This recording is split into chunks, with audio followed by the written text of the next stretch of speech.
आप देख रहे हैं इंडिया टाउन न्यूज भारत की बात। एक नाम जो महाराष्ट्र की राजनीति का हमेशा केंद्र बिंदु रहा, जिसे राजनीति का सबसे बड़ा खिलाड़ी माना जाता है, आज वही नाम अपनी साख तक नहीं बचा पाया।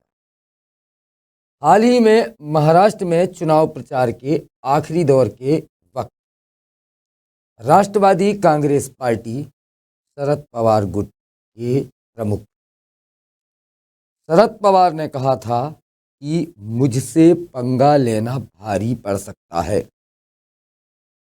जिन लोगों ने मेरा साथ छोड़ा है या जिन लोगों ने मेरे साथ विश्वासघात किया है, उन्हें सबक सिखाना जरूरी है। लेकिन जब महाराष्ट्र चुनाव के नतीजे सामने आए तो शरद पवार की पार्टी को मुंह की खानी पड़ी और शायद उन्हें अजीत पवार से पंगा लेना भारी पड़ गया और वे जिस भतीजे को सबक सिखाने की बात कर रहे थे, उसी भतीजे यानी अजीत पवार ने उन्हें ऐसा सबक सिखाया कि आज उनकी पार्टी चारों खाने चित्त है।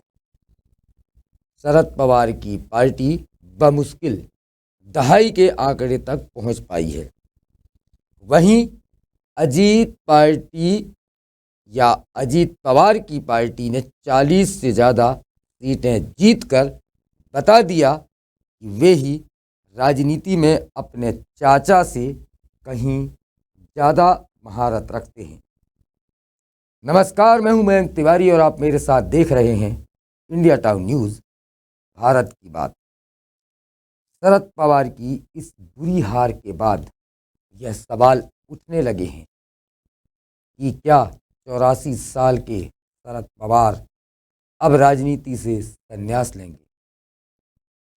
क्या उनका यह चुनाव आखिरी चुनाव होकर रह जाएगा? सियासत की आखिरी बाजी में शरद पवार कैसे मात खा गए और क्या शरद पवार अब राजनीति में चूक गए हैं? क्या शरद पवार का सूर्यास्त हो चुका है? महाराष्ट्र में विधानसभा चुनाव की वोटिंग से पहले एनसीपी के संस्थापक शरद पवार ने चुनावी राजनीति से संन्यास के संकेत दिए थे। पवार ने कहा था कि अब वे चुनाव नहीं लड़ेंगे, हालांकि पार्टी संगठन का काम देखते रहेंगे। यानी एनसीपी एसपी यानी शरद पवार चीफ के पद पर काम करते रहेंगे। 84 साल के शरद पवार ने बारामती में मंगलवार को कहा, कहीं तो रुकना ही पड़ेगा, मुझे अब चुनाव नहीं लड़ना है, अब नए लोगों को आगे आना चाहिए। मैंने अभी तक 14 बार चुनाव लड़ा है, अब मुझे सत्ता नहीं चाहिए, मैं समाज के लिए काम करना चाहता हूं। विचार करूंगा कि राज्यसभा जाना है या नहीं। शरद पवार का पूरा नाम शरद चंद्र गोविंदराव पवार है। वह 4 बार महाराष्ट्र के मुख्यमंत्री रह चुके हैं। वह पीवी नरसिम्हा राव के मंत्रिमंडल में रक्षा मंत्री के रूप में केंद्रीय मंत्रिपरिषद में भी रहे हैं। नरसिम्हा राव और मनमोहन सिंह के मंत्रिमंडल में वह कृषि मंत्री भी रहे हैं। 1960 में शरद पवार ने कांग्रेस से अपने राजनीतिक करियर की शुरुआत की। 1960 में कांग्रेसी नेता केशवराव जेधे का निधन हुआ और बारामती लोकसभा सीट खाली हो गई। उपचुनाव में peasants and workers party of India यानी पीडब्ल्यूपी ने शरद के बड़े भाई बसंतराव पवार को टिकट दिया, जबकि इधर कांग्रेस ने गुलाब राव जेधे को उम्मीदवार बनाया। उस वक्त वाई चौहान महाराष्ट्र के सीएम थे।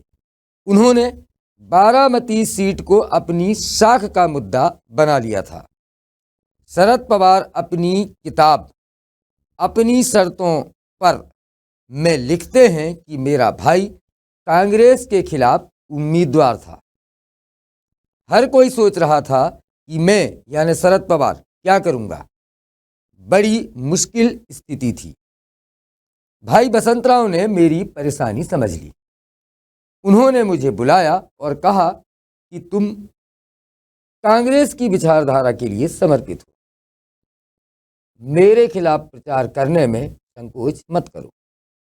इसके बाद मैंने कांग्रेस के चुनाव प्रचार में जान लगा दी और गुलाबराव जेधे की जीत हुई।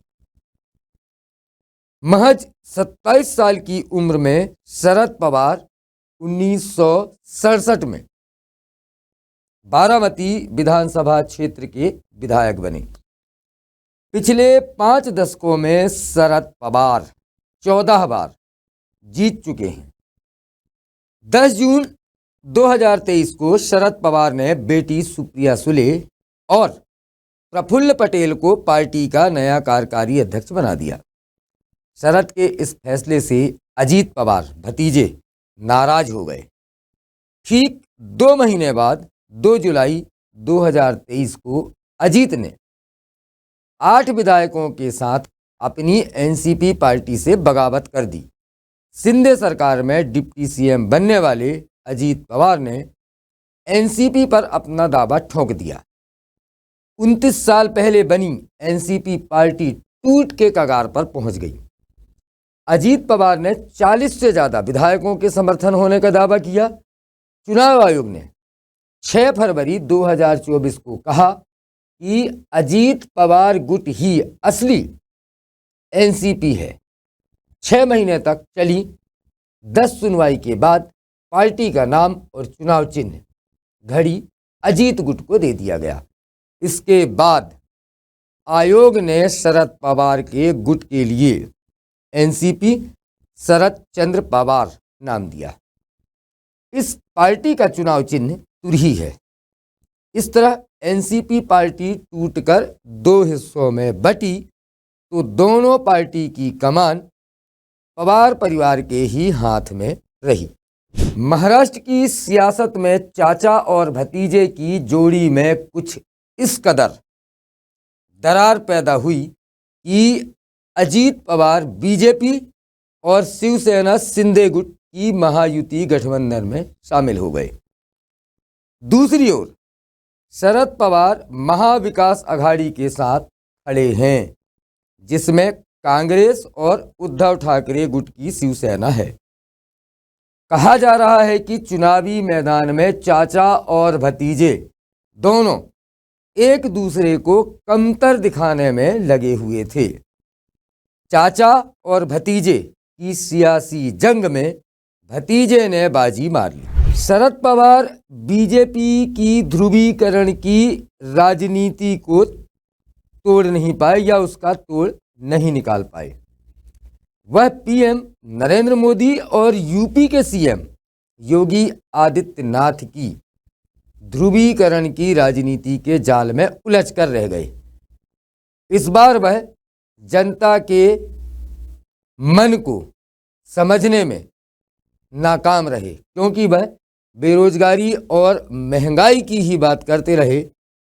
इसके अलावा लोगों को पवार की राजनीति में दम भी नहीं दिखा, क्योंकि उनके भतीजे अजीत पवार ने ही बगावत करके विरोधी खेमे के साथ गठबंधन कर लिया था।